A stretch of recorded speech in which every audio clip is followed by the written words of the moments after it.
For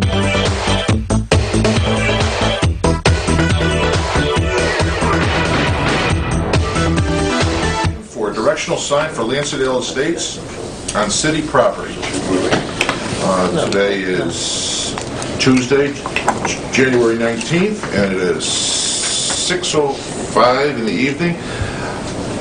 This ad hoc committee consists of myself, I'm the chairman, Councilman Robert Arconti, we have Councilman Fred Visconti, and Councilwoman Colleen Stanley. We also have our petitioner, Mr. Mark Neves, resident of 4 Irving Drive. We have Corporation Counsel Les Pinter, our Director of Planning, Mr. Alpern, and our Director of Public Works, Mr. Idearola, an ex officio member, Councilman Greg Seabury, and a resident of... I'm also the treasurer. And the treasurer of the... Yes. Your name? Joe Napick. Joe Napick. K-N-A-P-I-C-H. P-I-C-H.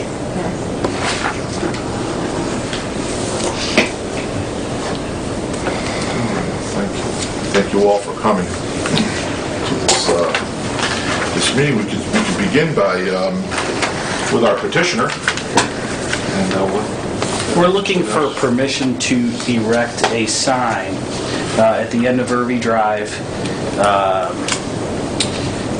to identify the neighborhood, Landsidle Estates. There's an existing pole, a wooden 4x4 post that used to house a sign. Yes. Sign's It gone was now. vandalized and is no longer there. So now we're looking to erect this masonry sign that would measure 9 feet long by 5 feet high on city property to identify Landsidle Estates in the entryway.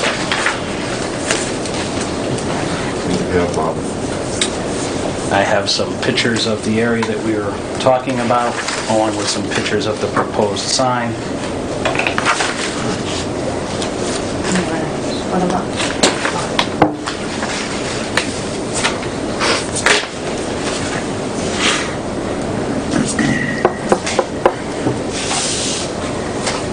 Where the 4x4 blue post is now is we're proposing that new sign.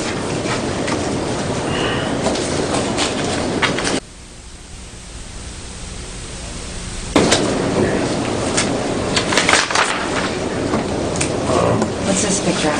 No, that really doesn't. Oh. Picture can get him in trouble. Yeah. Just a different angle that doesn't really show anything. You'd never give him the comment first. You see that? As well as, yes, thank you. I'm looking for the blue post. What are you talking about? The white post. Oh, okay. Well, we could probably continue with, perhaps with Attorney Pinter. Do you have everything to start us off on your end? Sure, Mr. Chairman. We have, the petitioner had sent a letter in basically asking for what he just mentioned, which is the masonry directional sign on city right-of-way property. The mayor forwarded that to the council, and this request was sent to the planning department for a report, as well as to the planning commission for a report. The planning department issued a report that they wanted the city traffic engineer to review the disposition of the sign. They also, the planning department that has also cited the zoning regulations, which basically prohibits signs located over public lands or rights-of-way unless there's an approval that's requested from the Common Council, and that's what the petitioner has done. The Planning Commission issued a letter dated November 5th to the mayor, issuing a negative recommendation on the proposal. So in order for the Common Council, you could make a recommendation either way, but in order for the Common Council to approve the sign placement over the negative recommendation, the council would have to adopt that recommendation by a 2/3 vote or more. So essentially, planning has weighed in on this. The commission has issued a negative recommendation, so now you have to take that into consideration, decide whether you want to override that recommendation, and if you want to override the zoning regulations and allow it in spite of the general prohibition on these kinds of signs. That's the short story. Thank you. If Mr. I Altman? may say, I wouldn't call it an overriding of the zoning regulations. The zoning regulations simply don't address this because it's on public property. The concern, as Les pointed out, the only concern, the main concern that we had was sightline for traffic. And back in 2004, there was a proposal for, not for your neighborhood, but for another neighborhood, for a sign at the intersection of Hawthorne Cove and 40 Acre Mountain to put up a sign. And the engineering department was fairly adamant against it because their concerns were sightline and the possibility of problems with snow plowing and that sort of thing. So the department, my department's view is that our chief concern is with clear sight triangles when you get to that intersection so that you can see past it. This is a large sign, and depending on where it's located, it could obstruct vision. But that depends on where it's located. So I'm sorry, through the chair. What was the second reason, Dennis? Snow. Okay. Yeah. And those concerns are site specific, and that depends on where it's located, how big it is, and so on. For example, if a sign is, let's say, no more than 30 feet high, 30 inches high, you can see over it in a car. But if it's 5 feet high, as proposed, you can't. So location is extremely important. Those pictures reflect the space that we're talking about, Yeah. and we're kind of looking for the city's recommendation as well as placement of that sign. You know, that's really the call of the engineering department, the traffic engineer, not me. I would say, in a more positive light, that signs which identify neighborhoods are often recommended as a means of identifying a place, a location. Gives people a sense that they belong to a particular neighborhood. It really defines a neighborhood by itself. Director Ideal, do you have anything to add to this? Sure. In general, I'd just like to say that we typically try to keep these types of signs out of our right-of-way for several reasons. One is this is considered a hard barrier within the city's right-of-way, in the sense that any signs that are put up, as you'll see, state highway signs have breakaway connections. They're designed so when a vehicle hits them, they snap based on the force that they hit, to prevent that hard impact to a vehicle. Obviously, a wooden sign would give you that same type of a feature. This proposed sign will not. This is pretty much a hard barrier being constructed within the city's right-of-way on the edge of curb lines. So that's a concern. Sight lines are a concern. Although we would probably get a hold harmless from this community, so if a car does run into it and there are some serious injury or death, we would be expected to be held harmless in the sense that does not prevent us from getting sued. We will probably still get sued, and we probably would have to rely on their attorneys to hold us harmless, but that is something that just is not really welcomed within the city's right-of-way. And we have to ask, is there another alternative location that could be just outside of the city's right-of-way, which could possibly solve some of these issues if that's the case. But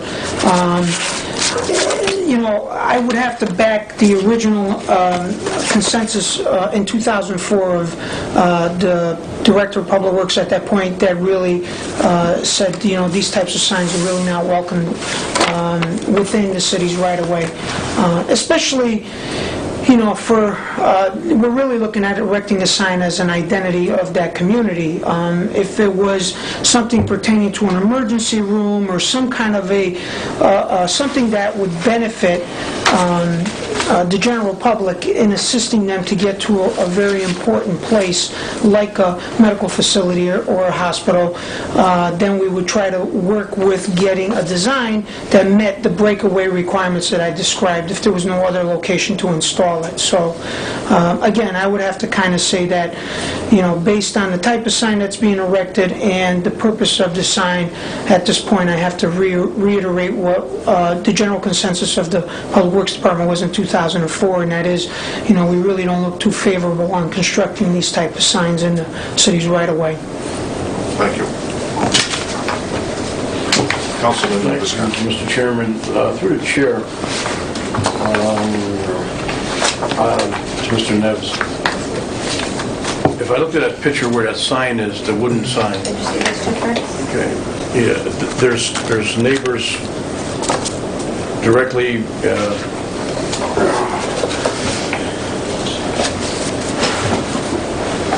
they would be right almost in their front yard. Has anybody contacted these people here for what I know they have been contacted in the past, yes.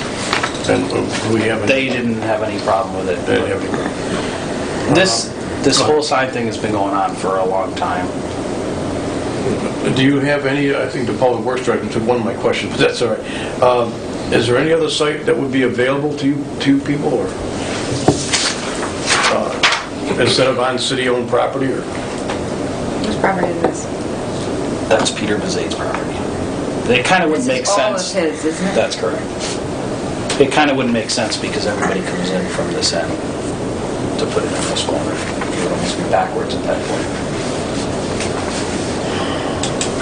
Is there any other thought given to the type of construction of the sign other than whether, something rather than the masonry? Or Yeah, I think that's is that a possibility? an option. Sure. Thank you.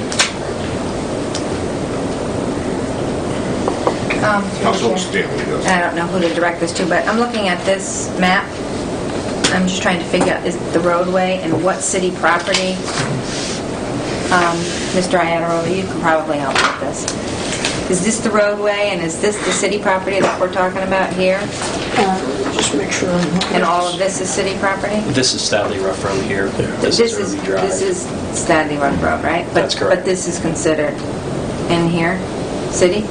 This is in city? I believe I don't that is, understand. yeah. Yeah, it's unfortunately, you're not really looking at an accurate... I just want an idea. Yeah, typically the hard lines are, on the outside, are those are monument markings, those little square pegs. So typically that would delineate the city's right-of-way. But then again, you got this pocket here that I don't know who owns this. See what I'm saying? That's- This in here? This is where they want That's to the put the proposed sign. area. Yeah, so that might still be city right-of-way. Yeah, you're not really looking at a survey map there, you're looking at a very simple depiction of what attempts to, define people's property lines. Yeah. And one of my other questions is, you said a breakaway sign, meaning like a wood sign. What about stone pillars with a wooden sign? Would that... Yeah, anything that's not, and there's an entire AASHTO requirement for signs that are placed within what we call a travel way. So it's actually like 10 chapters long. A pillar made out of stone would not constitute a breakaway connection. Yeah. In fact, even our street signs nowadays are designed to be breakaway connections. We drive a post into the ground, then we make a bolted connection, special bolts that actually break away at a certain impact. So The older signs don't have that feature, the new signs do. Okay, and then I have another question, Please go if I ahead. may, and I don't know who can answer this, but maybe Mr. Neves can. The original sign that is there now, how long has that been there? The directional sign has it Since day been one. since the neighborhood began? Yes, So there's always been a directional sign into the neighborhood? That's correct. Wouldn't Exactly though? where that is. That's right. The view of sight, what everybody was talking about is correct. However, as you're coming down Stanley Rough Road, being on that property, the proposed property, if I understood this correctly, and probably you could answer this, is the distance from the curb a minimum of 10 feet back where a sign is allowed? The view of sight, there's no actually view of sight from a road where this sign is going to be placed. In other words, as you're coming down Staley Rough, in either direction, you can see, obviously. Right. Even with this sign in the proposed spot, the only thing that would be possibly hidden is that this person's house, Yeah, that's I would say. that's in one the of my main background. concerns, is that they Yeah. have a driveway there. That's correct. So when they pull out of their driveway, I wouldn't want a sign obstructing their view.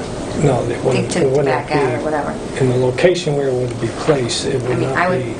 think it would have to be behind their house. Right, that's what I was thinking, is that the parcel here is such a large size piece, even if we had to push it down farther.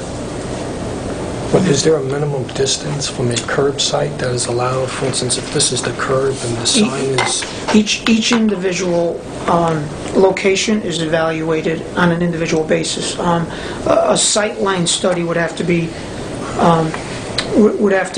done once you place the sign where you like it, and looking at the alignment of the lanes, we would do a sightline study. We determine whether or not it was within the sightline.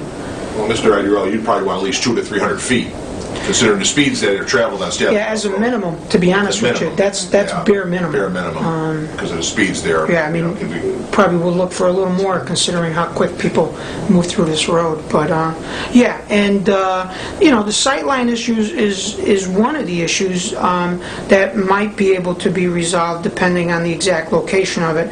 The second and third are all the issues pertaining to it being directly in the city's right-of-way. So, May I ask, Of course. is the existing sign, is that in the city's right of way? It appears I think as so, though right? it is. I believe it is. I don't know, yes. it's pretty far back. I got a color photo here, you guys can take a look. It looks pretty far. I have the photo too, I'm just looking at the X, Oh, yeah, that's... but I don't But know you how- can see by this map, if this is correct, that is a large piece there, that this is in that piece. Can I see that? sure, Oh, it's not on the guy's curb property, it's on unfortunately ours. is not shown there, but How it got there. That sign Is is, that the neighbor's driveway? yes. yeah. So it's almost on his, along his, This light line. There's actually a little drop off here that the picture doesn't reflect. This is only about 10 to 12 feet off. probably this area Here's the here, edge of the road, I believe it's right, there's the property line. Right. This area. right on the edge.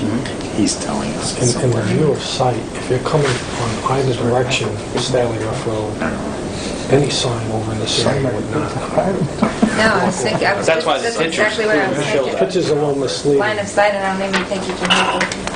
I mean, Well, if I you got got it down, down. so That's you go up the road. supposed see here. to, Trying the placement of that sign is Huge huge. tree. And this guy's driveway is full of cars. Mr. Chairman, has the applicant approached the property owner to see if it can be placed on private property? Because it really would kind of eliminate a lot of the issues that we're talking about. I don't know. I know one of my questions was to Mr. Neves, if one of your neighbors lives in this property here, I mean, if you set it back here, when you're pulling down the road, you're not going to be able to see it. So you Well, at that enter point- it anyway. Right, and when you enter. I see what you're saying, when you enter it, you want to see it. Right. I mean, 90% of the traffic comes Yeah, from that down. direction. Right, exactly. But if it was put, and you could see it when you pull in. How, That's I'm sorry, your private your property. proposed sign, how far from the travel portion of the highway of Irving Drive are you looking to put your proposed masonry sign? How far back would you say? Probably 15 feet off the curb. 15 feet from there. And that would Off probably... of the curb on Irving, On Irving. And what would you say it was from probably Stanley Rough Road? 25, 30 feet. 25, 30.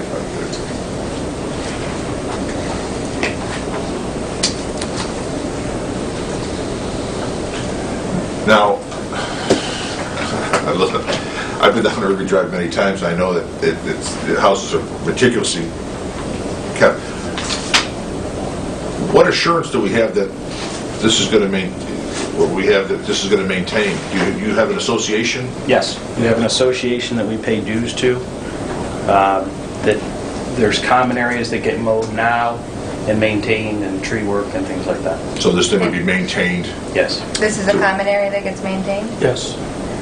This is not one of our common areas that gets maintained. It currently gets mowed by This the gentleman on the corner, but in doing the sign, we put into our sign proposal with our association for us to now to mow that area and maintain that area. Who's been mowing that?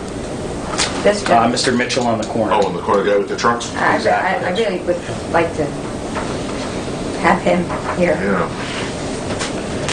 because I think that the sign impacts him, along with the city. It really impacts this neighbor here, who is not going to get any benefit at all from having the sign.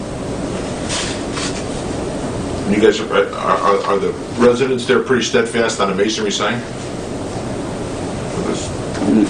There's been all different proposals over a long period of time. Okay. Well, since you had a sign, There's a sign committee in place, Yeah, and this is what you had a sign, I mean, see, I don't have a problem because we're replacing the sign that's already there. sorry. Okay, let's see if anybody else has any more comments at all. How about some of our ex officio members? Do you have anything? I've listened. It's pretty interesting. I've never been exposed to anything like this before on the council. My recommendation, and I don't know if this is something that Councilman Visconti was considering, which I think I heard you just say you were prepared to do a motion. The question was asked of you folks, is this type of sign etched in stone? Excuse the pun. You said no. I didn't mean to do that either. Shut it. But maybe if you came back with some of the suggestions. I like the idea of the sign there. I think it's an attractive thing, but I also knew the sight lines and the traffic was going to be involved in that anyway. But that would be my only suggestion. I just want to comment also. I understand, that there's a procedure that we have to go through, but being that there was a sign there, how long have you been there? Forever? longer than I've been there. Longer than you've been there. And I think by replacing what you want to replace it with something nicer. That's correct. I don't have a problem with replacing something that's already been there. I mean, it's almost like squatters' rights, I think, But I do have a concern with that neighbor. I think it's an intricate part of making this decision. Him not being here, I really would, don't feel comfortable making any kind of decision without hearing, what that neighbor has to say about it. That's my general opinion. Other than that, I don't have a problem with you if you can follow the rules and do a wooden sign and a breakaway sign and make sure that it's not in, the right-of-way or the view of traffic. But I do have an issue with not knowing really exactly what that neighbor feels. He's the one that takes care of the property. He's the one that mows this property. So to me, that's a significant question that I have that I would be more comfortable hearing from him personally before I make a decision. Okay? That's just I have just a little... Now, you folks have like bylaws, I would imagine? Yes. Now, if whatever sign gets put up, whatever sign, let's just say a sign gets approved by the Common Council, there's provisions in there in your bylaws that are going to specifically address the sign, I would hope. I would like to see provisions in your bylaws that if, let's just say, some kids put graffiti all over this thing, that it's not going to stay that way, looking like an eyesore. And not that you folks would do that, but I think I would like to see something there that there's proper maintenance of this sign area. because we all know that it could become a target for some graffiti people to do that, and we don't want it left that way. So perhaps something that could be articulated that there's going to be proper maintenance of any sign that may be put in. If I may, Yes. through the chair, Mr. Please do it. Do you have something in your bylaws now that would cover that, or would that? There is currently nothing in our bylaws regarding our existing sign, as you can see. So obviously we would have to make some amendment to it, or... Would you see, or do you see any problem with this, with putting something like that in your bylaws? No, I mean, the vote's already been taken by the neighborhood, approved. The funds are already in place to do this. Nobody's ever done the proper trail of the way to get this erected. Yeah. So that's why we are where we are now. As we touched on the mowing of the land, that area. Yeah, that's my That issue. neighbor does do it at this present time, but once our sign goes up, we're going to take care of that whole area and maintain it. As far as the vandalism of it, and we'll have to talk about that. Obviously, we will take care of it. Thank you. I think I'd like to see just some specific language that this thing is going to be maintained, if in fact it's approved. Yeah, I'd like to see them come back to us, but I really feel for this neighbor. I mean, he's been taking care of his property. He probably feels it's his. I mean, usually when you're on a corner lot and you're mowing it, and he's been mowing it for years, and I mean, you know, and all of a sudden, you know, you put your sign up, and next thing you know, you're going to take care of it. Of course, you're going to probably start to mow it. I know a lot of homeowners that would feel like they've lost a piece of their property. So I really would like to hear more from them. Can I Please go ahead, Director. Yeah, I have just a question, because I think, Colleen, you made a good point about the existing sign. Was there a reason why you just didn't want to replace what was there? That was I can't answer that question. It was a previous sign committee, and there's been committee after committee after committee. Well, it was just to spruce it sounds up like a little government. better. Yeah, it was. Everybody was looking to upgrade, but It was just an upgrade type of thing, and once it was I see. knocked Because I down and... think that would simplify the proposal. Well, that's what I was thinking before I even walked in here, but I didn't realize it was a sign that looked like a for sale sign. That's exactly But I also, I mean, there's no, the reason for your sign is not to try and privatize your neighborhood in any way, because it is a city road, right? right. Mr. Chairman, one of the other things that would really facilitate some better discussions is if we had an actual map survey plan that actually showed, one, where the city's right-of-way is. I really don't know whether that sign is on city right-of-way or not. I couldn't tell you by the look of that picture. I couldn't tell you by taking a look at the maps that are in front of me, because they're really not A2 surveys. So if there's any way you can do a little research, get, maybe there's a plot plan of the neighbor that would be abutting the city's right-of-way. You might be able to have enough information there to triangulate the location of that sign. I mean, I hate for you to go get a surveyor to do all of that, but it would really facilitate some better discussion, because we're really looking at maps that are just used purely for just a quick overview of where the property lines are and where they're not. So. Would we not have a subdivision? There is a subdivision map. It's an old one. I just want to show you. It's for the entire community. I mean, take a look at this and tell me if that helps, because it doesn't help me. No, really. You know, you'll notice the piece of property in question still looks like it's outside the city's right-of-way, but then again, it's shaded in to look like it's part of the city's right-of-way. So you might be able to do just some quick research in the city's... I don't have my the glasses. key word is quick. And you might be able to get enough information to help you determine where that right-of-way is without hiring a surveyor. Oh, my God. Oh, wow, you can see a lot more this way. Councilman Seabury. Just as a question here, the Mitchells, are they not members of your association? They are not a member. Because sometimes the front house is included in it. Yeah, this seems to be right outside of the community that was developed Thank in, you. I think, 80s. I say that. Or somewhere in the 80s. I'll take a shot. Okay, any other discussion from anyone? And to, must be more detailed maps. Well, I guess we'll entertain a You were saying. motion. If I may, Mr. Chairman, I'd like to make a motion Well, to continue the each of them is true. ad hoc committee meeting until further information can be given to the committee regarding the type of sign, location of the sign, and possible input from the neighbor or neighbors regarding the location of the sign. Also, any addition to their bylaws concerning the upkeep of the sign to be given to the committee in writing.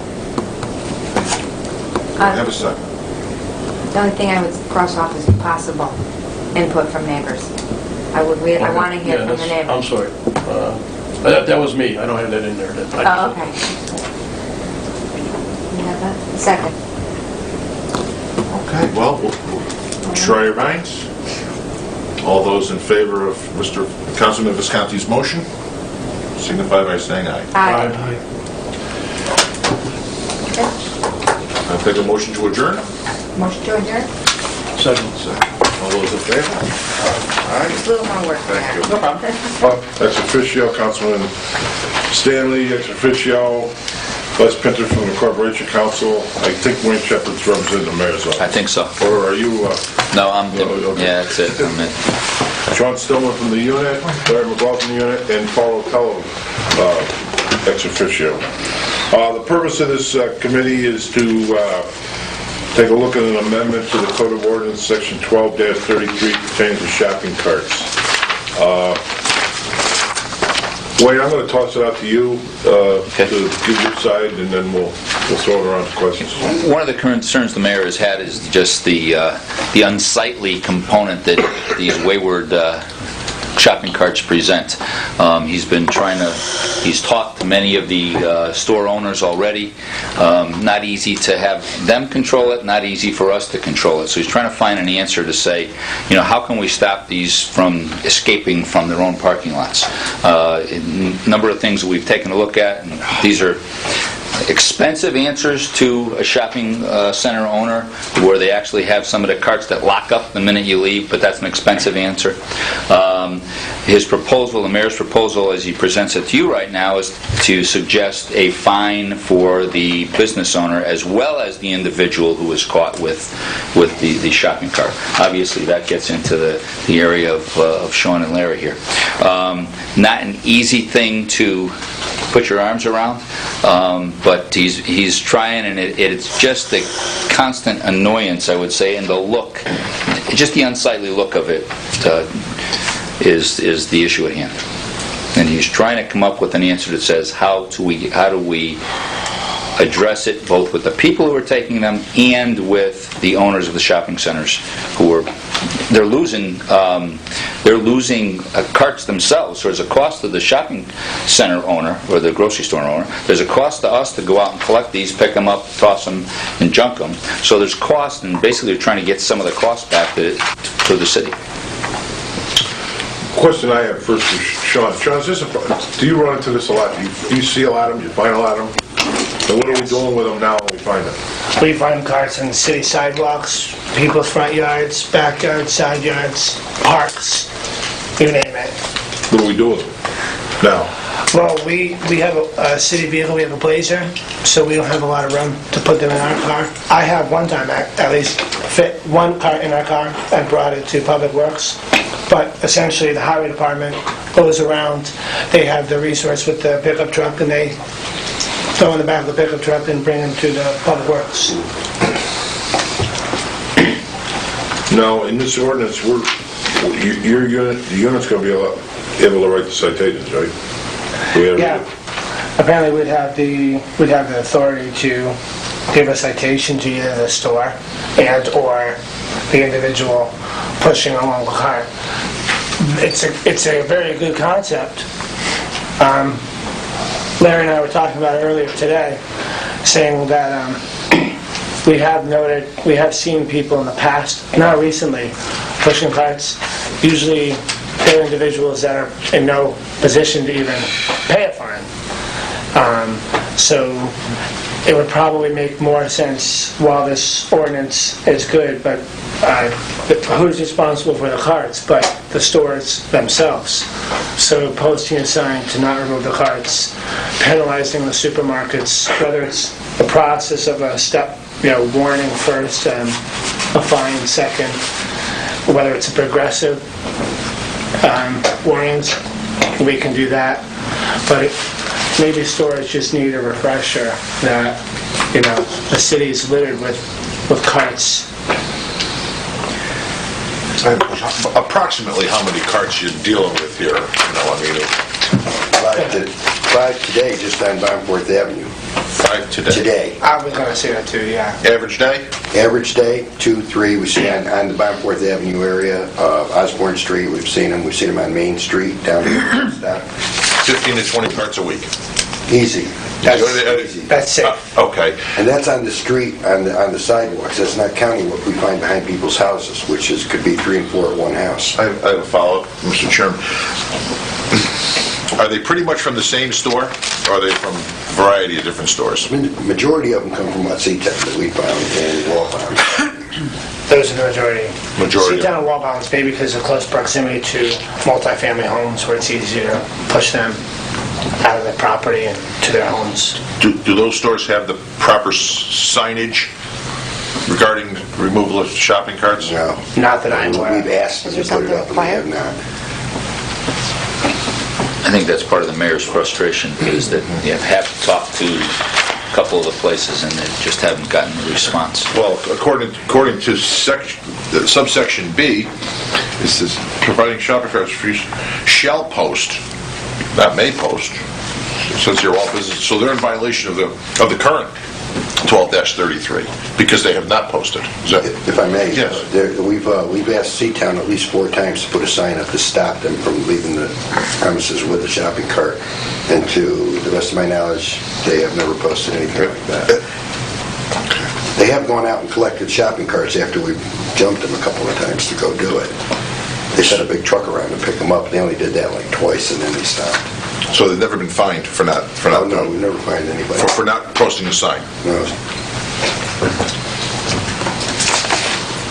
Do you have a question? Not a question, I just want to make a statement if I may. Go ahead. I think what we're looking at here is sort of a devil's advocate, if you may call it that. We're looking to put the stores up for more, going from $15 to $25 for signage. We're looking for the stores to go out and pick up whatever they can of their shopping carts. And I don't really know how to approach this subject, but I would say that most of these violations that come from the shopping carts being out on the street or behind houses are from homeless people or what have you. And I don't see them being able to pay any type of a fine because they just don't have the money. That's why they take the shopping carts and do their bottles or whatever it may be to pick up. So I'm wondering if we were to enact what the mayor wants here, and I really don't have a problem with it, but what kind of a reaction we're going to get from the stores, and I'll use like the A&P up here, or Wall Bombs, or Seatown as an example, and that's just as an example. I'm sure there are other stores that have a problem. What kind of a reaction we're going to get from them, if any at all? Because if we were to really enforce this, the proposed amendment, I can see where, and I've read this several times, where they're going to have to hire people to go out in a pickup truck and pay them to go out and pick up the carts. If that isn't done, and we start picking them up through the highway department and storing them with $2 per week, or not to exceed $50, and then $10 for return of each shopping cart, so on and so on. I just would be interested to see if there has been any input at all, Mr. Chairman, from the stores as to what kind of an idea they would have here, because it is their problem, but it isn't their problem. There's a couple ways to look at this, as I pointed out. They don't have anybody out there all day long looking at how many people are taking the shopping carts out and then coming back with within another 2 hours or 3 hours, or the next morning with a load of bottles to be put into the machines for whatever money these people can get. So I just think that there is a devil's advocate here, and I would just be interested to see some kind of an input from the stores along the way here. Larry? Through the chair. The average cost of a shopping cart, one shopping cart, is $160. I've already checked on that. And there's several stores that I kind of looked up to find out what they do about it in areas other than Danbury. Some of them have a device like you spoke of, but it costs you a quarter. You put a quarter in, you take the shopping cart out, you put the shopping cart back, you get your quarter back.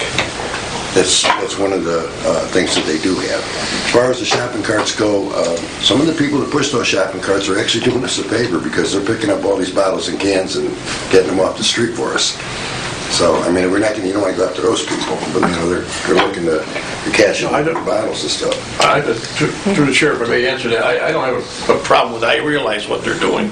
But I'm just saying, I would like to see some kind of an input or from a legal standpoint, even we have corporation counsel here, as to what could happen down the road with the involvement of the stores here, not the people that do the actual problem, cause the actual problem. And I'll present that to the corporation. To the chairman, sure. First of all, you'll get some input from the merchants and others at the public hearing, which you would have to have typically for an ordinance. If you made a positive recommendation tonight, so you have some input. There's a couple of, maybe more than a couple of precedents we may be able to reach to, although they're not exactly related, but they are related. The council had considered a prohibition on phone companies and others from throwing their stuff on people's lawns. There wasn't a lot of public reaction to that because it never went in the form of an ordinance. But you did adopt an ordinance on. What's the other one that you did? Just slipped my head a moment ago. But there's a couple of precedents out. Oh, I know what it is. It's the newspaper vending boxes. The council did adopt an ordinance on that. We did expect, because there were limitations on placement and how many and locations and all that, and that did go to a public hearing. I don't think there was too much reaction there, except we got one reaction afterwards by somebody, by the newspaper, complaining about that. So those are precedents. How much reaction there'll be here is difficult to know, but those precedents do exist, and you'll only really find out, Fred, at the public hearing or subsequently when people are aware of this. A lot of this, like the noise ordinance we have in others,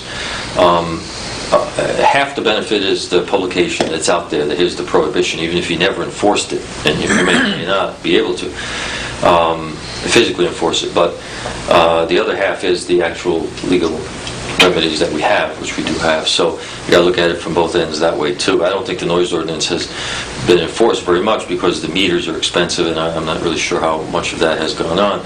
But the chilling effect of that works in some cases, even if you never actually do anything about it. Councilman Arcani. Thank you. Through the chair to unit.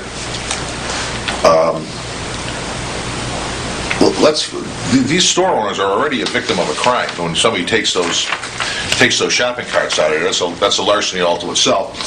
But I think I'd like to see see some enforcement regarding, subsection B of posting of signs, and perhaps it may even minimally have some impact on these carts being taken. And all, since we already have this on the books. I mean, it does say shall post, so there is no choice for them. I mean, I just know how I would feel as a business owner. Somebody takes one of my wheelbarrows and starts walking down the street with the thing. They're going to jail. And then you get a fine on top of it. Well, then I get a fine on top of it. And you get a fine on top. Well, and if I get a fine on that, I mean, that's just not going to sit well with me as a business owner.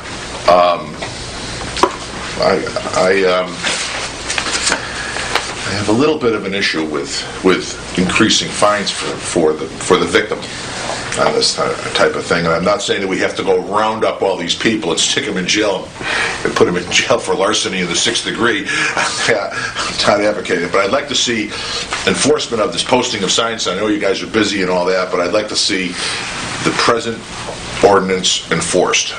And maybe it'll make a difference to some people. Well, BM has no issue with that.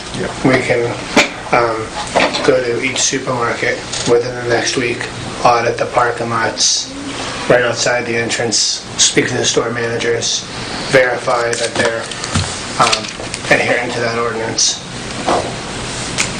Well, you would have to be all, make sure all. I mean, I know it's difficult. That's what I said. Oh, I'm sorry. I didn't hear. All the supermarkets. Yeah, also. I Or any. agree with what you're Any saying. place that really Any has store, a... Burlington. I agree with what you're saying, Bob, but I still think Marshall's, Exactly. there's a heck of Walmart. responsibility here to the supermarkets, and to me they're showing a blind spot here. Well, by not putting up the sign. Well, that's Part of one that's first part of it. But I'll tell you, it cannot be that hard. I mean, if you go to Seatown right now, and I'm just picking Seatown right now, but there's a manager standing out in that window. He's in that front window. He's watching those cash registers every minute, every day. There's somebody in charge of the store that's there. You mean to tell me he can't turn out and see somebody going down the street with his cart? I mean, not every time. What? Not every time. But I'll tell you what, if we make them responsible, but they're responsible for our people having to go out and pick up trash. Well, we all know that there's a way to, as horrible as the word as it is, profile who's going to take those shopping carts off the property. Wouldn't you think? I mean, I would be able to profile. I think I would. It's a terrible word, I know, but I would think that they would have some suspicion to certain I think some responsibility falls to the store owner. And then on the other hand, if it's a $25 fine, he's getting a $160 cart back. Right. For $25. Plus that $25 doesn't even pay for Larry or Sean to pick it up, or the Public Works to pick it up. No, but I'd like to see him. I'd like to see him abide by the ordinance that we already have. But the thing is, if we make them pay money, They can put up a sign. say we enacted this in 6 months, we played hardball, or the city played hardball. Well, I think you'd straighten the problem right out, because then, I mean, you go out to Stop and Shop right now in Mill Plain. Now, granted, they don't have many walking down Mill Plain Road pushing a cart, but they've got a cart guy out in that parking lot. All day long, there's a cart guy on both sides of that Stop and Shop. You're right. Well, that Wildmans put a cart guy out there. Right? There were my carts that would. Through the chair, Dan, if we did pick up, when we did pick up carts throughout this past year, this summer, we actually had city truck come over and we threw the carts on the truck and took them to Public Works. If we did that, well, we don't have the capacity to put them in our vehicle, but if we were able to run over there and get a pickup truck and run down and pick up 5 carts like we saw today on Bonport Avenue, throw them in the back, take them to Public Works, those shop owners want them back, it's $50 a piece.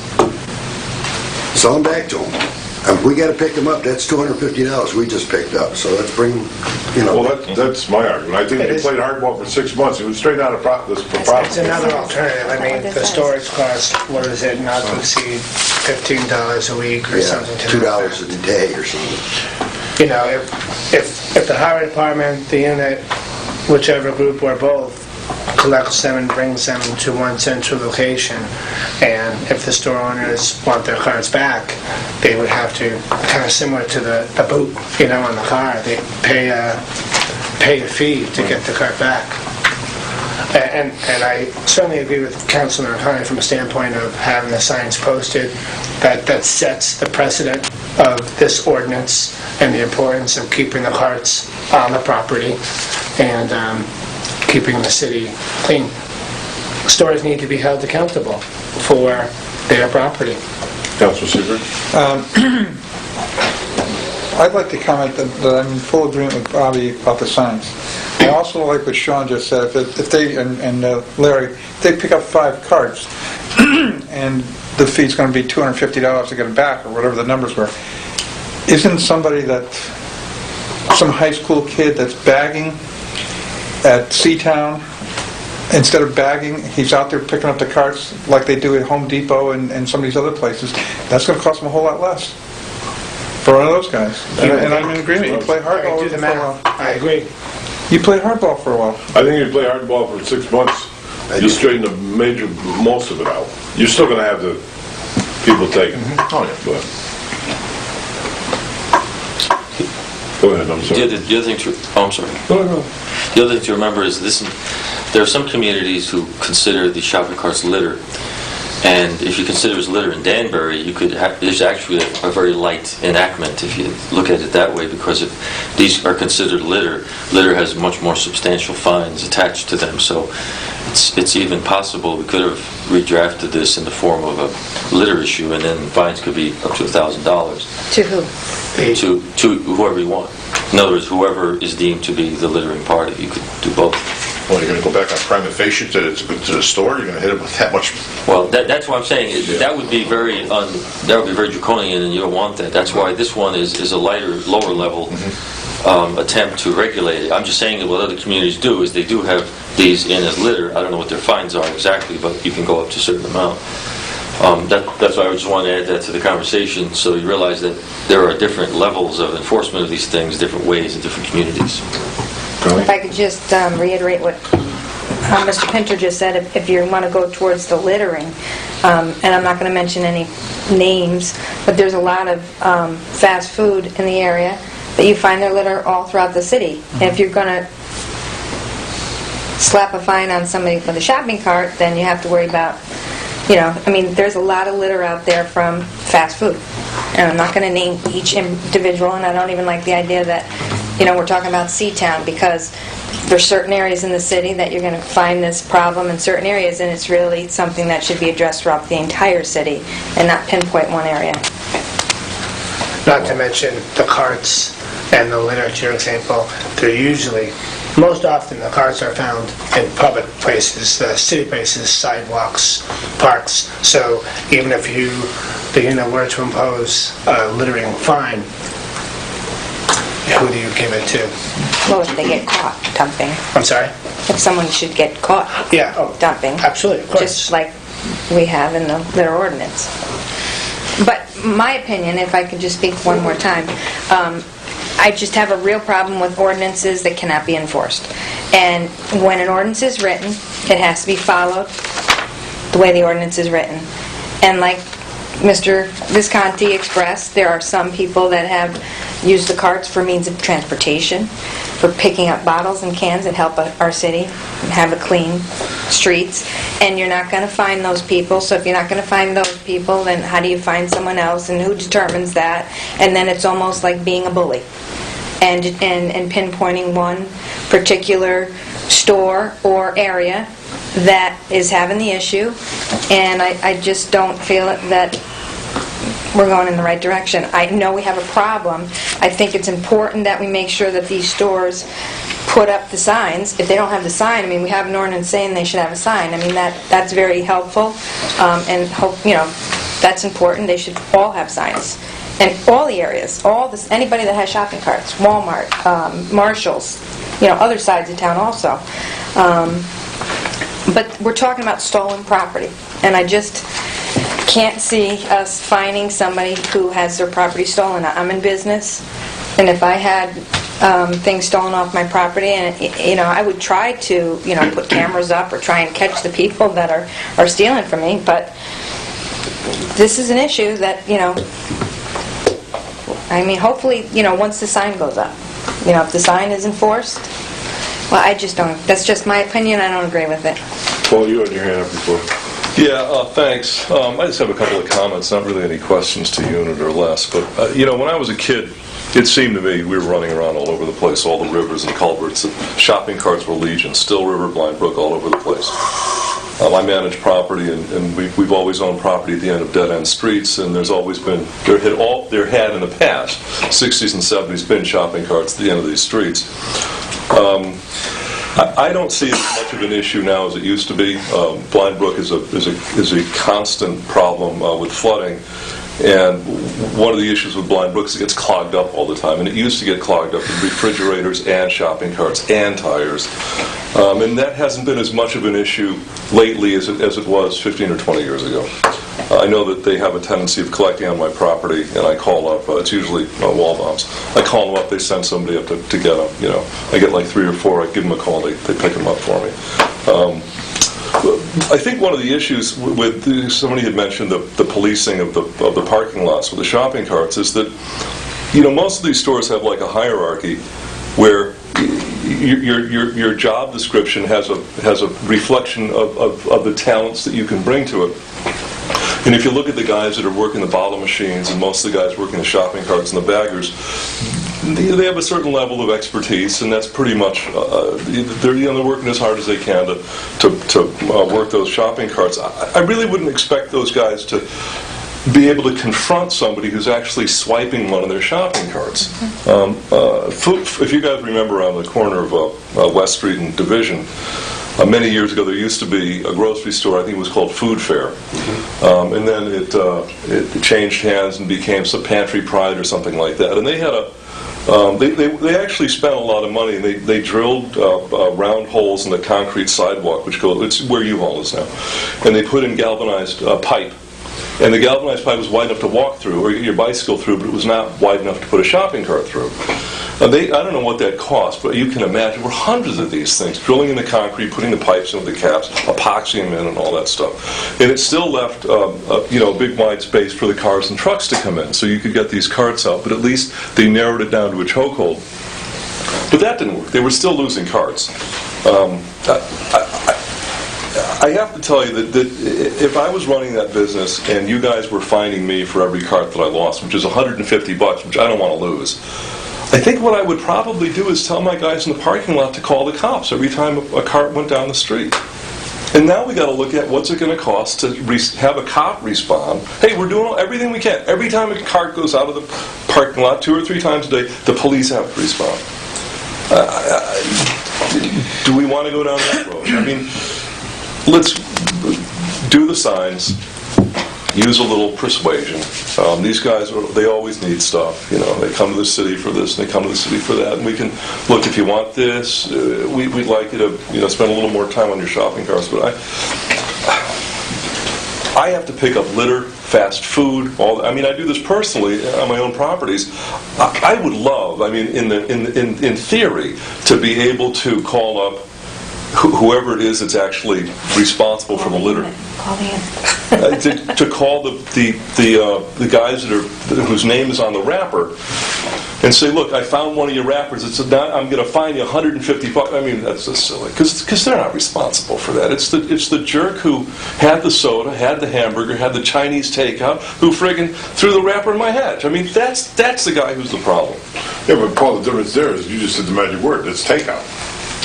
The carts aren't takeout. Cart is larceny. You go to Dunkin' Donuts, you go to McDonald's, let's take out food. I'm splitting hairs. I know, but the thing is, I agree with what you're saying. I got a couple of parking lots, and if people start swiping the tires off the cars, I hate to see the owners of those cars get fined because their tires are winding up in the Still River.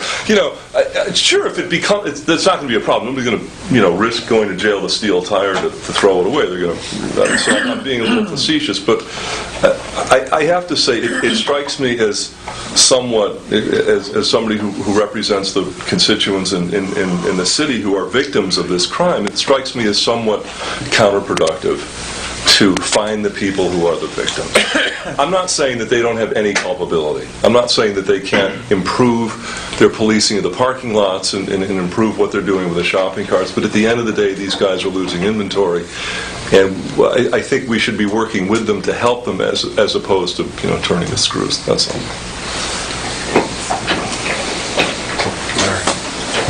Larry, go ahead. He's right in some ways, but I feel as though that there's the shopping carts that are on the street that we find on Bonfort Avenue, Osborne Street, Crane Street, all these shopping carts that we see. I think the only answer is for us to pick them up, bring them to Public Works. They want it back at $50. There's no fine. We just picked up your shopping cart. We did your work for you. After 6 months, like you said, it'll go away. Don't get smart to that act. It's $160 a car. We're giving it back to you for $50. It's not that big of a deal for us to pick it up. Excuse me. Go ahead. You make the call after the fact. Why not make the call when you find the carts and give them at least an amount of time to go pick them up themselves? We've done that. And they just They did disregarded? not respond. They only, I won't even mention the name. They responded 2 times. They came out and did it. The rest of the time, they're in the snowbank, they're in the back of the houses, they're everywhere. And if they don't pick them up once they're down at the public works yard or whatever, then what? Then we crush them. They are crushed. Will you still find them because you still pick them up? We just crushed them, and then we sell it for whatever they get for the steel that they're made out of or whatever. Thank you, Mr. Chairman. I just, if I may, a couple things. First of all, I'd like to say that I don't want some of the things that we're saying here by this committee to be misconstrued by the public. We're not looking to say certain people or certain stores that this problem exists, and we're just discussing and we're using certain names. The other thing I think is what Paul said, well, one of the things he said is we could find ourselves in a position where the manager of a store or his higher-ups may say, well, every time they take a shopping cart out and our guy sees it and he can't stop it, we're going to call the police department. God, we don't need police cars running along all over the city looking for somebody with shopping carts. I think that we're the safest city in the state. I think we need to leave it that way. I don't think we got that way by looking for shopping carts. Maybe we did, I don't know. This thing, it has a lot of avenues where you can go in different directions. And one of the things I would like to see, it's got to go to a public hearing, and I think we need to hopefully hear from the people out there and see if we can get some information from them, and then vote on it as a committee as a whole. That's just my opinion. I don't know what to come up with. I think the one thing the mayor was looking for was some buy-in from the business. As Bob points out, they were violated, really. Somebody stole it. But when he's gone specifically to certain places, and they nod their heads and say, oh yeah, they don't do that. And then he sends these guys out, and they go to the stores, correct, and they don't respond. And that's what's frustrating, when the business owner who has had this item stolen doesn't care. But he'll call the police. He should call the police. I get the call from you. I should just call the police and say I had items stolen. They should abide by the present ordinance. Okay, that's... And I feel if they neglect to abide by the present ordinance, then one, they should be fined, because it says right in here, they get fined for that. They have less of a complaint about the larceny of the shopping cart if they don't abide by this ordinance. Sure. If I may, through the chair to my colleague. Sure. When you say they should abide by this ordinance, The present ordinance. so you are not saying that we should go from 15 to 25 hours? No, I'm saying the present ordinance, which is $15, that's what's in it. That's what's in play right now. Right. And if they're not I feel that they should abide by the ordinance. The present ordinance, which they should have the sign up. I mean, I don't know who has signs up on it.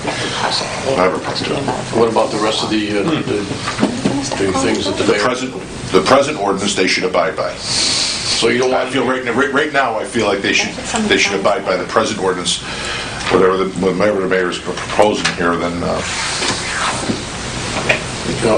You're confusing me. I'm sorry.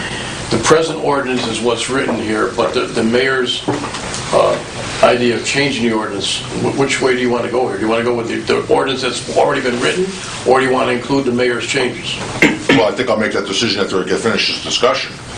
But right now, I think we got to make sure that they abide by the present one. Okay, that's I fine. mean, I think the signage is pretty important. I think it's going to send a message to the store owners now, like, the unit people are. I agree with that. I was just trying to find out the language that you wanted to use. I'm not sure either, Fred, to be honest with you. Sean, I got a question for you. They have a valid argument, I think, about this police. Because I can see the store owners getting their hair across their butt and saying, okay, we're gonna harass the police. What about if they harass the unit? Could the unit handle it? If you got 4 calls a day or 5 calls a day for the shopping cart? Of course you... Because according to this ordinance, you guys are gonna have the authority to write the ticket. The unit would be happy to handle it solely as a group or in partnership with the PD. Whomever, that wouldn't be a problem. I was going to say, I don't think any of us here are anti-store, anti-business. We're all supportive of our partners here in the city. none of us just want to see carts littering the city that we try so hard to keep clean. So it's really the two issues that we seem to be talking about, which is, one, find them or don't find them, and if we find them, how much are we going to find them? But actually the one thing we're really not talking about enough of, in my opinion, is removing them. The important part of this whole ordinance is because we don't want to see the carts on the street, yet all of us seem to think that inevitably we are anyway, even with the signs posted. If we're going to pick the carts up, which ultimately the city probably is, whether it's the unit or the highway department or whomever, there should be some type of pickup fee associated with that cart to pay for the service of the city group that goes around town, collects them, and then stores them, at Public Works.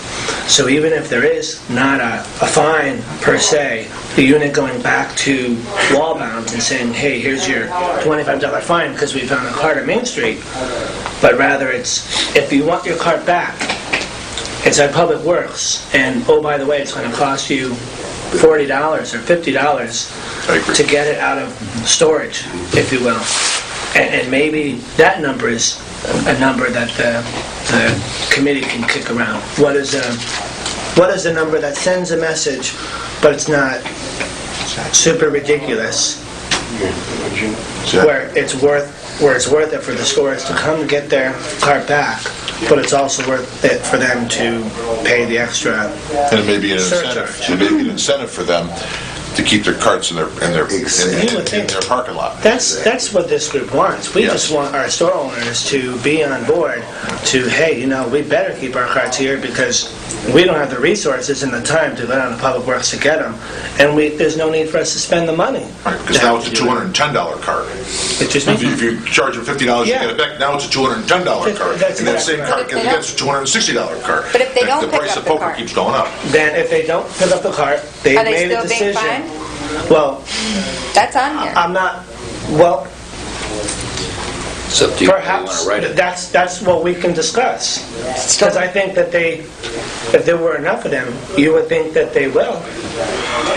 But I can't speak for the store owners. I think it would be ridiculous for them not to come get a $200 But cart. but then you're defeating your purpose. I understand. You did all the work, you picked it up, and they're sitting down there, and if they don't come and pick them up, then you still have the same deal. Which is exactly why we're here, because since we started, we haven't gotten any further. But the We're all in in-between agreement. part is the act of stealing. Sure. We're all in agreement that we don't want to Right. penalize the store owners, yet at the same time, they do need to be held accountable. It's their property. They do have staff.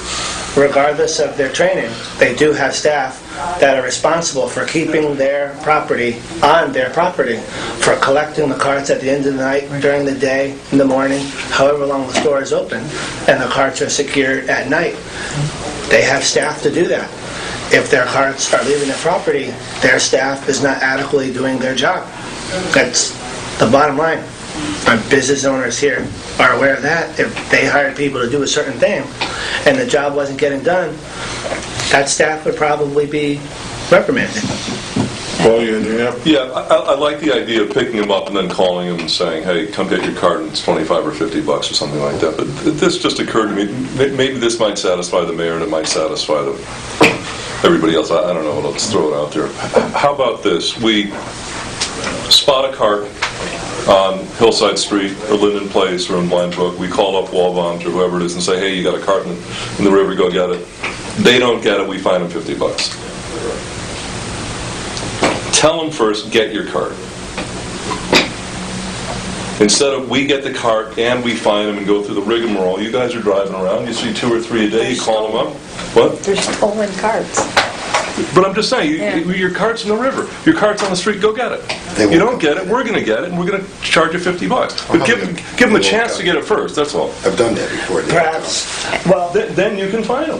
what I would recommend, I think that's a good idea, but instead of having the stores accountable to come to the various locations in the city to get it, they should come to the central location of Public Works, because our highway department staff are not going to willingly drive past a cart on the They're gonna stop sidewalk. and get it, yeah. They're going to want to pick it up Right.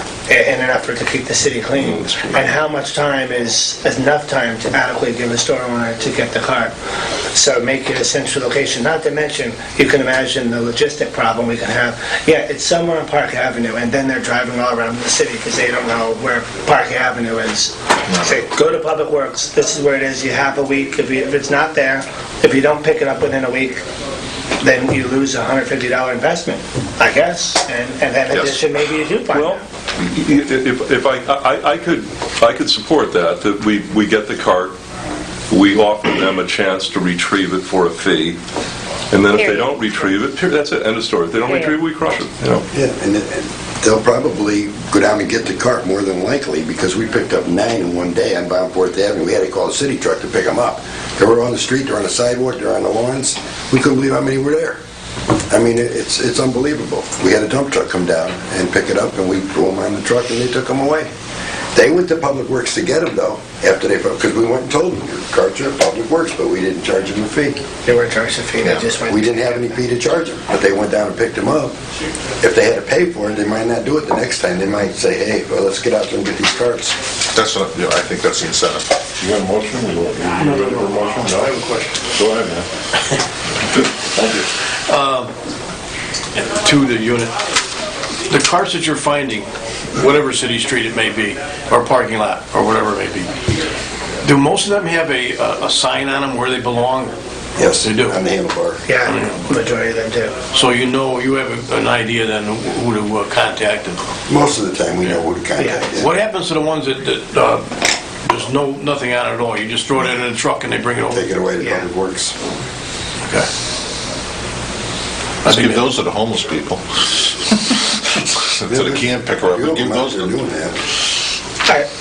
I was just going to add one last additional point is, for the most part, we do find the carts on city property, but we have, from time to time, found them on people's property. And so that's where it kind of opens up a different avenue, because the highway department is not picking up carts found on other people's property.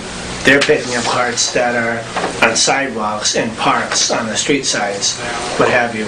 So to those carts, I mean, perhaps a group can consider, much to what Les was saying, that's considered litter, and, the unit would take the responsibility of ensuring that, the litter was cleaned up. Well, that would be up to the Yeah. homeowner, not to That would be the the shop, not to the store. That would be the property owner. We, Well, that's fine. Through Chair, we did have an incident where we have a police officer with us most of the time when we go out and do certain things. When Kenny Utter comes with us, we did find a shopping cart in the back of that house, and he told her, he said, you can be arrested for this. This is a larceny charge. He was prepared to give her an arrest for stealing that cart. She took that cart and walked it all the way back to the store. She took it back. And I doubt she'd ever do that again, because the officer said, you can be arrested for this, and I will arrest you for it if you don't take it back. And she took it back. It's larceny. I got to jump in here. If you guys are talking about arresting property owners because people have dropped carts on their property, and I don't know if that's what you're talking about, that's what this kind of sounded like to That me. wasn't what it was. Usually the residents. As a property manager, I got to tell you what the supers are going to do. They're just going to push the carts onto the sidewalk. I mean, I get carts on my property. Street people drop them off there. They go through my dumpsters to get cans, and for whatever reason, they leave a cart there. And so what am I supposed to do? I didn't. You could call the store. I do, and they come and take it. But I mean, if I'm going to get a $150 or $1,000 littering fine, I'm going to tell my guys, if you see a cart, push it on the sidewalk, get rid of it. It's radioactive at that point. I mean, hypothetically. This happened to be in the back of a lady's house, and she had took her groceries home. That was the issue there, and that was a one-time. My take on this is the property owners are not the people who are taking the carts. It's not people who are... And the premise of this ordinance, I'm fairly certain, focuses on the carts based on city property, not necessarily on people's property. You'd be able to continue to take care of that and address it as litter accordingly. But I just thought that it was important to note. The issue, Mr. Chairman, that Paul brings up actually, in a way, solidifies or supports the ordinance as it's proposed to you, because it looks to avoid carts on private property. It tries to encourage merchants to keep their carts generally away from any property other than their own. So in a way, your issue is important, because you don't want to be going on private property to do that. So what's being attempted here is to say, keep the carts in-house, not on private property, not on public property. So in a way, the ordinance as proposed would help to solve that problem that Paul is so worried about. As I understand this, what we're doing is you want us to go to every single store that has carts, make sure a sign is posted, show them a copy of this ordinance as to what's proposed, what is already written, and hopefully that they'll follow it. If we continue to find shopping carts on sidewalks in various areas, we will just pick them up and take them to Public Works at that point. Am I clear on this now, is what we're doing? We're not going to fine anybody at this point, we're just going to take it. Well, I like the idea of the retrieval fee. Retrieval fee, yes. Take it back, I agree with that. Deciding on a retrieval fee Instead of a fine. instead of a fine. In addition, for the stores that are notified to come pick up their carts, and they don't, after a set amount of time, I think they... Get destroyed. I think they should get fined. Just so I understand that part, Mr. Chairman, there is a retrieval fee now. It's called a storage fee that builds up. Oh, that's $2. Yeah, so, Up to a certain point, up to a certain amount? Up to a certain $50 or something like that. So it'd be additional fee. So just take I guess I'd like to see just a standard retrieval fee. If I may. Go ahead. I don't see how we can come up with an amendment without including everything that the mayor has in here, and then let it go to a public hearing and see what happens. Because I don't know. That's just my personal opinion. For now, that's how I look at it, without trying to take one section here and one section there and changing things around. Just include what he has in here and see what happens. Because that may be what comes out in the end anyway, when we meet on this. Could very well be, but Councilman, I'll tell you, as a business owner, if I had 200 $160 items, and some of those got stolen, I'd gladly pay $50 to get them back. To get that item back. I understand that, but maybe this would Or you do something to stop And I would definitely do something to stop that. I would pay it maybe once or twice, and I realize they're being taken from me, and I'll do something to keep my items. Well, I'm under the impression that we still have an ordinance, am I correct? We're just amending the ordinance. Yes, there's an existing ordinance, right. We're still threatening them with some kind of a fine, whether it's $50 or $10. Well, they're still going to get a fine. There's a fine and a retrieval fee, it's two different things. But right now, the target of the fine is not the merchant. The proposed ordinance targets the existing target and a new target. That's the difference.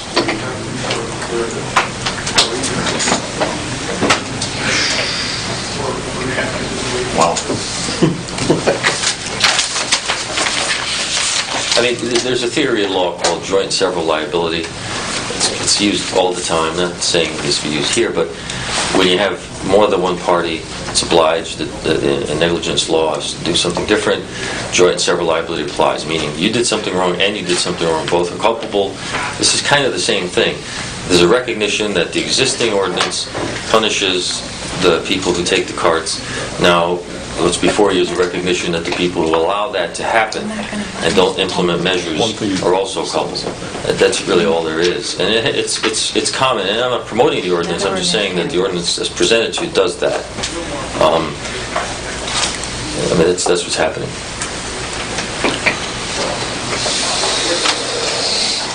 Well,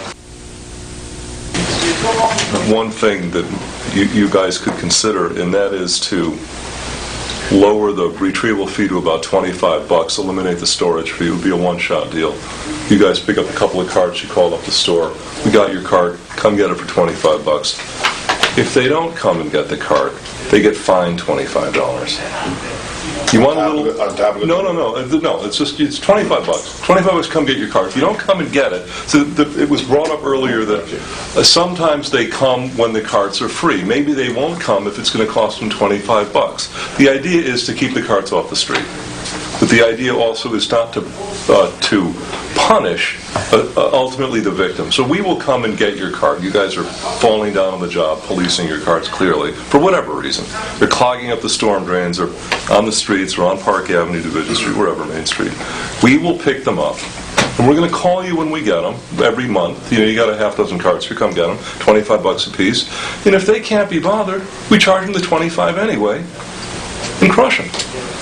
How are you going to collect it? So you have the retrieval fee, and you have the fine, and they don't go hand in hand. It's essentially one or the other. If they come to get them, it's a retrieval they fee. Pay the Right. retrieval fee. If they choose to leave them behind, then they pay a fine. It's carrot and stick. We got them, you can have them back for $25. Hey, if they can't be bothered, it's $25 anyway. So maybe they'll get the message and stop, and we'll see. We probably won't see all of them, because there's a lot of pressure taking these carts. They're pretty handy gizmos, but maybe it'll cut it back a little bit. I don't know. But I think you'd have to rewrite the... A question through the chair to Mr. Pinter. If that's the case, can at that point, when they get the call from the unit, and this is just your legal opinion, couldn't the store owner at that point call the police department and say, I had stolen items and they're at the Public Works Department, and just fill out a report? They could. And then we're bothering the police department because they are stolen items? Well, remember that issue, the police department issue, the whole issue of the PD and all that exists now, okay? I mean, the way the ordinance is now, people could call the police department right now. So the ordinance as amended, it might, but probably doesn't enlarge that possibility very much, okay? So that's kind of a red herring issue here. The PD could be called at any time under the existing ordinance by anybody. Right, because without the new, let's say you don't adopt the... I'm just thinking that they're going to get overwhelmed with calls because of this.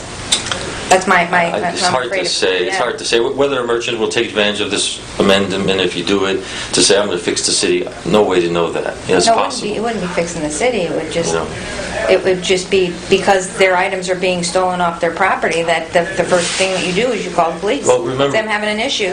Remember, Bob would know, others would know more about this than I do, but there's a joint culpability here. Sure, there's a theft, but if you allow a theft, if you encourage a theft, if you will, you're almost, that's in your ordinance. That isn't, it says permitting such removal. Who says they're permitting it? I mean, they're not saying, yeah, go ahead, take that home and bring it back when you get a chance. They're not saying, they're not permitting it. They're taking them. If you gave me time, I could probably come up with 16 scenarios where a property owner or a business or whatever allows things to happen that they could prevent, okay? And it's not really the person's fault on the street, it's the merchants or somebody else who didn't institute measures. Okay, let's say the scale in the store. If it's not measured properly, it's not the person buying the fault who bought too many grapes. It's in the measurement, right? So you have issues like that. So it's very difficult to try to figure out who would call the police, who would not call the police. The whole idea behind the amendment is to simply send the message that you're also responsible, merchant, if you don't have some reasonable way to control this proliferation. Because people will take advantage. Grandma's going to take the cart and he's going to go down the street living next door because, they have to do that. So it puts additional pressure on the merchant in a reasonable fashion. Again, as I said before, you could accelerate this by throwing in the category of litter, and you'd really drive them crazy. You don't want to really do that.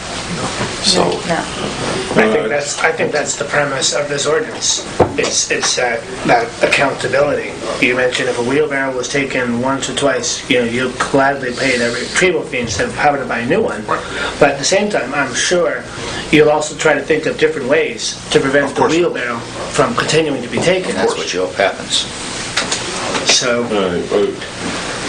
Larry, you got anything to do with that? Just one more thing.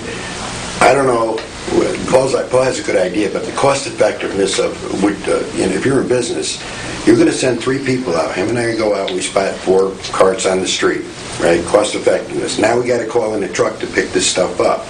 Dump truck's got to come, throw the carts on the truck. We help them throw the carts on the truck. Is that going to be worth $25?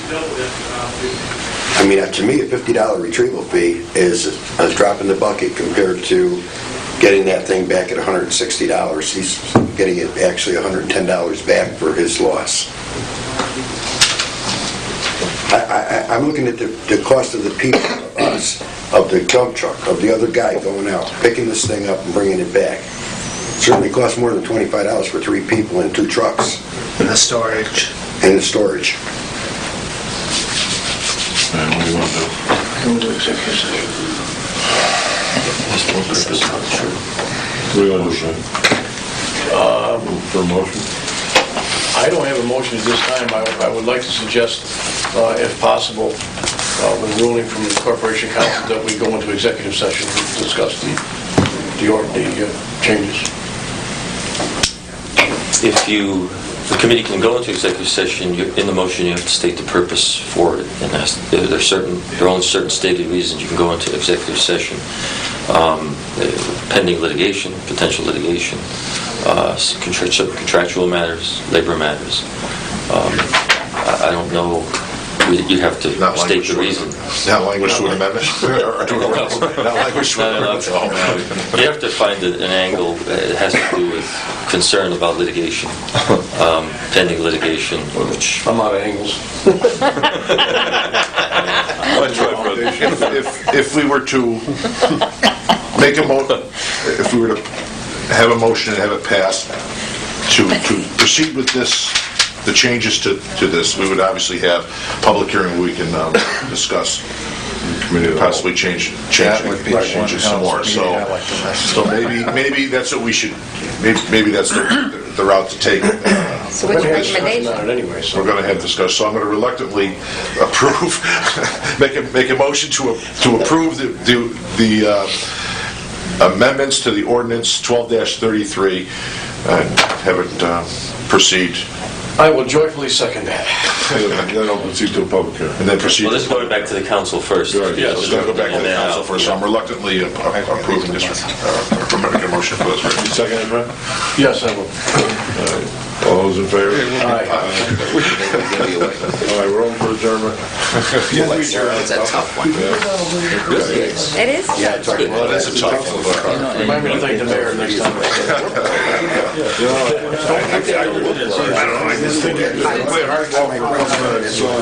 He said he's just going to, he agreed to this. It's always going to... And he's going to really let the public figure it out. He'll bring in